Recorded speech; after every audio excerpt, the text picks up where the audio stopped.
The trend of not having breakfast, okay, or increasing the number of hours that you get for intermittent fasting, does it really help or no? Well, as Indians, I do see that most of us get up with the thought that what I'm going to have today for breakfast. Unlike people of other countries, Indians like to have a warm breakfast.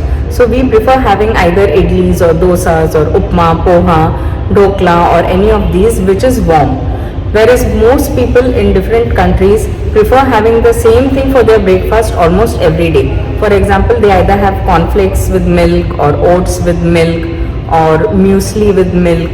They add honey to it. They have a sweet breakfast, whereas we have a savory breakfast. If you are someone who likes to have a breakfast, then please have a desi breakfast, the way it is made in your household.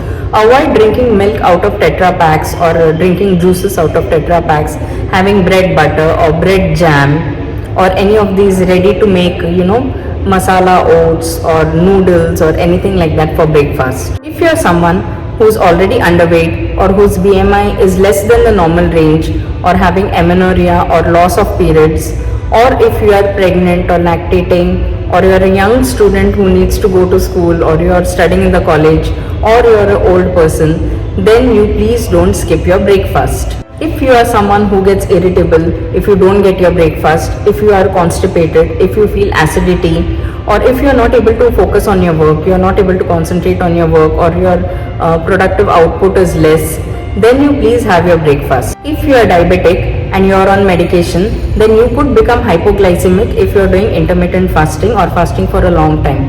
At the same time, there are some people who might have some medical conditions which requires medicines to be taken before meal or after meal, then you need to schedule this accordingly. If you are a busy professional who is going to spend the whole day outside and not get ghar ka khana for the rest of the day, then at least see that you get your breakfast at home. If you are pregnant or you are breastfeeding, then your nutritional needs are high. So at that time also, I don't want you to skip your meal. Some who are not very motivated or they are not having the willpower to do intermittent fasting and they are constantly looking at the clock that when they can break their fast, these people tend to overeat or overdo on their meals during their eating window. Since they overeat, it causes a lot of burden on their digestive system. If you are someone who is not meeting their protein needs, then I wouldn't want you to skip any of your meals. Divide the amount of protein between your three major meals. Who have low hemoglobin levels or you have any sort of micronutrient deficiency. For example, you have an iron deficiency or a magnesium deficiency or folic acid deficiency or vitamin B12 deficiency, vitamin D deficiency, calcium deficiency, any deficiency, then please have all your meal. To have a lot of black coffee and green tea.